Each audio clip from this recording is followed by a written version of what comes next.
years ago, I sat in this very audience listening to some incredible women talking about their wins, their achievements. And I thought, will I ever be able to stand there? Will I ever be able to talk with such confidence?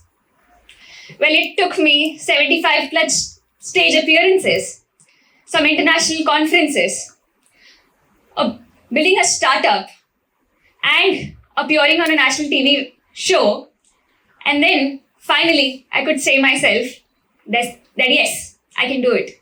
I'm here.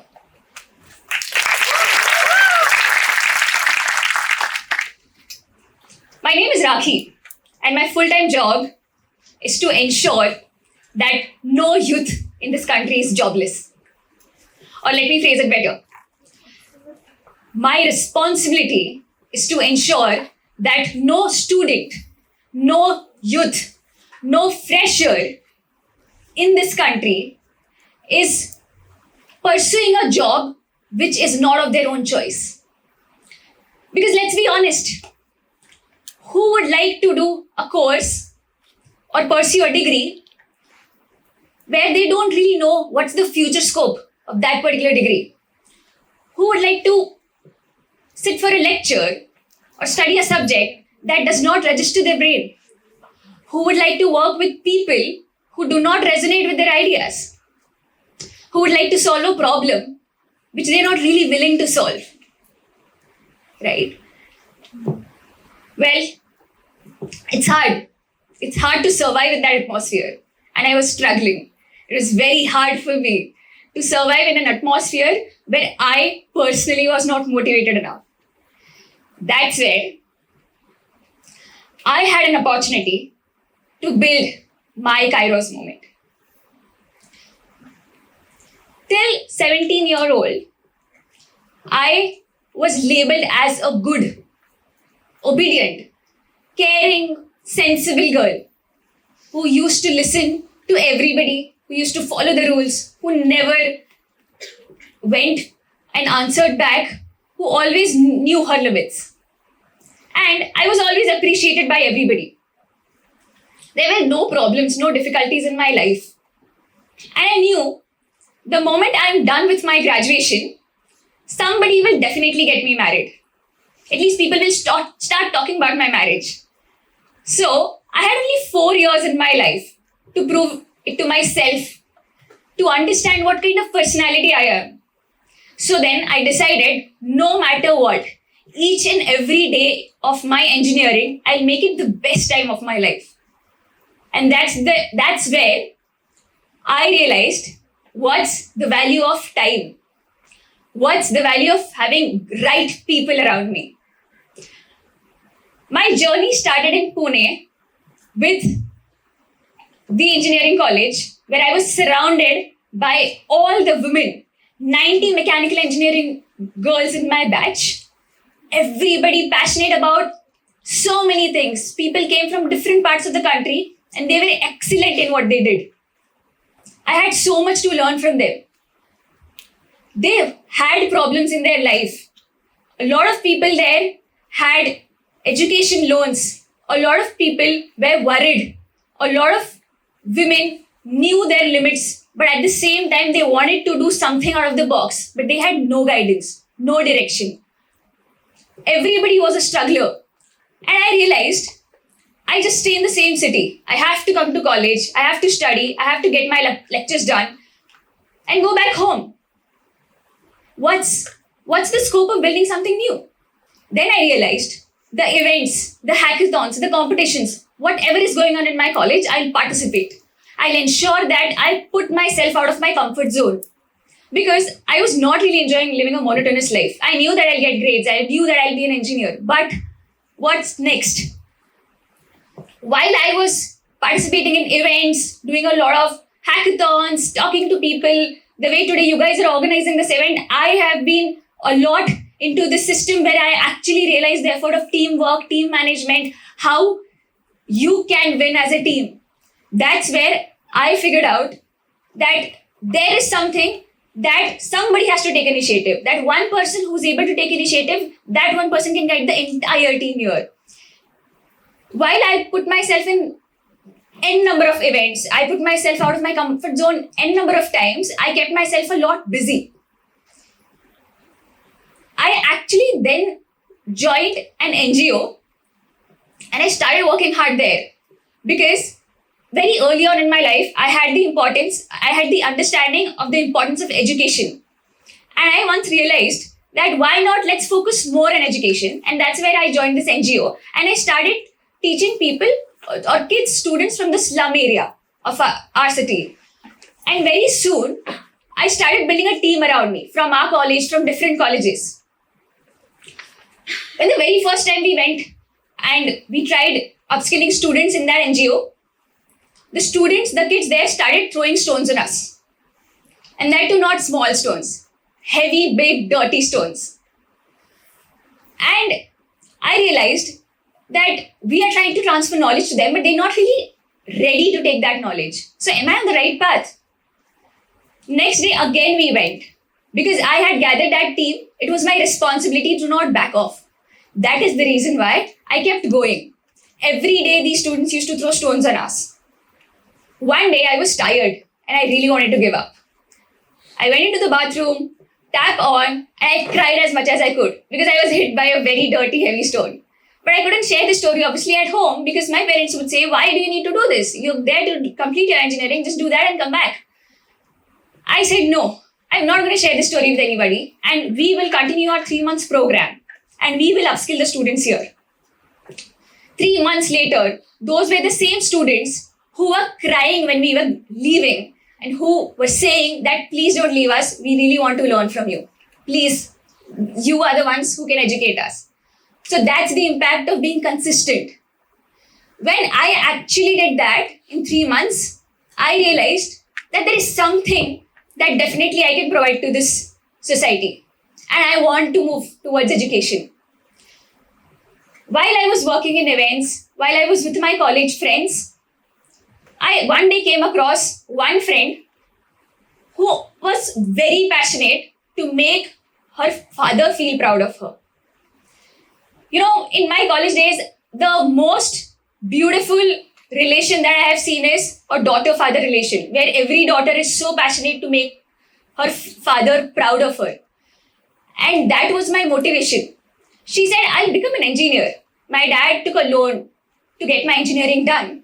But I'm not sure will I be able to be a good professional after I graduate. I asked her, what are your interests? She was blank. She had no idea. I started talking to more and more people in my college and then realized everybody here is so good in their own studies, but nobody has a proper clarity on what to do next. I started curating some programs to upskill these people because I somewhere realized that I am not aware what are my dreams now, but if I am able to make somebody fulfill their own dream, probably that will be an experience for me that will stay for a very long time. So I took this initiative, I started curating some programs and I started upskilling a couple of batchmates and a couple of college students from my college itself. This was just an initiative that was running for free. When I ran it for free, nobody actually showed interest. People thought that, okay, she's just doing an event. She's always active. Might be something new. But then I realized I'll have to drag them. I'll have to provide them value. I need to get some amazing industry experts, mentors to make them feel that this is something that is a lot value add for them. That is the reason why I started charging for that particular program. When I started charging students for that program, they understood the importance of it.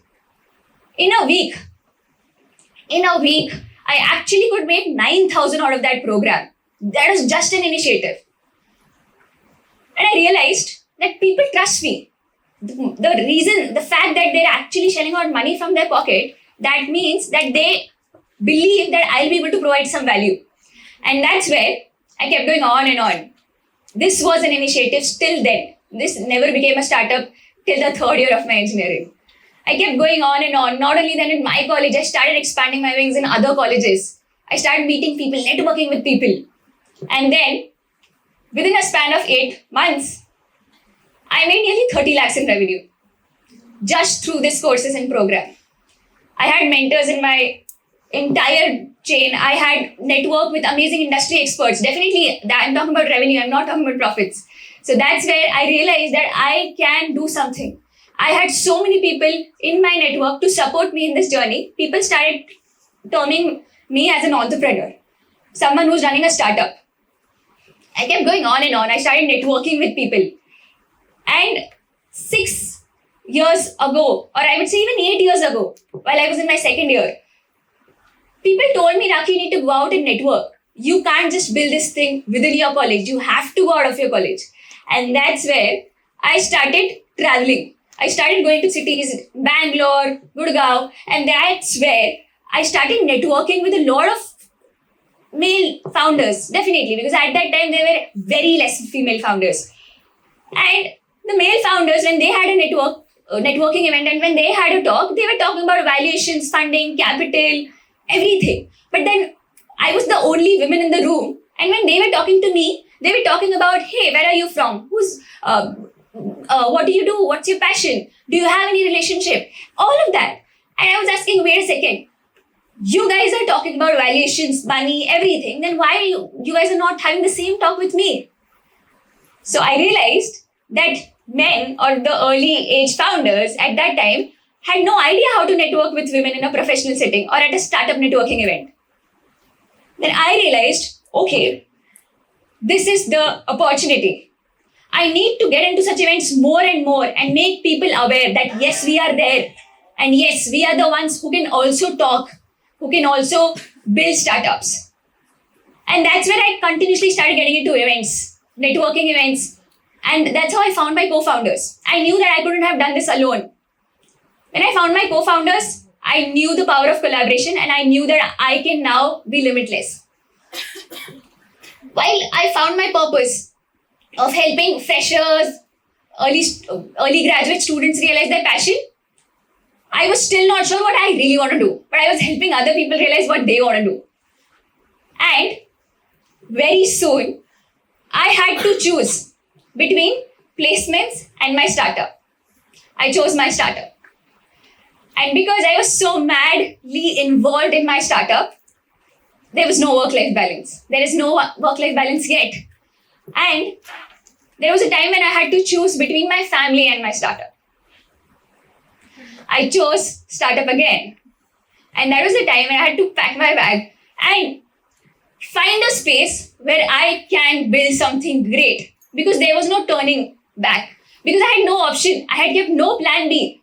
If I failed, I would have had to pack my bags and come back home and be a failure all my life. Obviously, people would have supported me. But somewhere, me working for the 2 to 3 years very aggressively in my college life to build something, if I wouldn't have been holding that victory cup, I knew that nobody else would know how to hold that cup. So I took that responsibility that yes, I will find a way. I'll figure out a way. I took a bus to Bangalore and I had no space to stay. So I just spent my time at a Bangalore bus stop the whole night. I was scared. I had no idea what am I doing. And the girl who was always introvert, who always stayed with her family, who never went out of Pune, she was then traveling states. She was traveling cities. She was talking to people. She was facing all her fears. That's where I realized that nobody is born with talent. Nobody is born with a very high IQ. The way you strain your muscles, that's how you strain your brain. The more you put your brain to work, the more creative, the more ideas, the more bigger problem solver you will become. Wherever I was going, I was just solving problems. I was just finding problems to solve and I was just making impact. While I was traveling, I just didn't build one startup. I met so many women. I helped so many women to build their own startups and be independent. Be the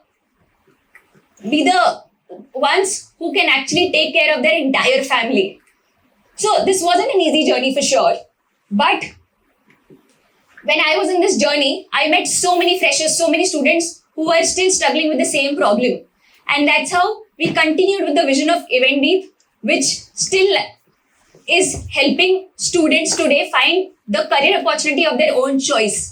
which is helping students, which is helping freshers understand that no matter what, today UI UX, data analysts, developers, these are all the mainstream domains. You need to find your kairos. You need to find that one moment of your life which can actually get you do things that you're really passionate about. That one thing that doesn't belong to the traditional corporate life. Each one of us carries that ability to start something new, to do something big. It's just that we are not listening to ourselves. We are finding our kairos here, whereas our kairos is here. So I, Rakhi Pal, encourage all of you to listen to your heart, listen to the beat, and just go ahead and find your kairos. Thank you.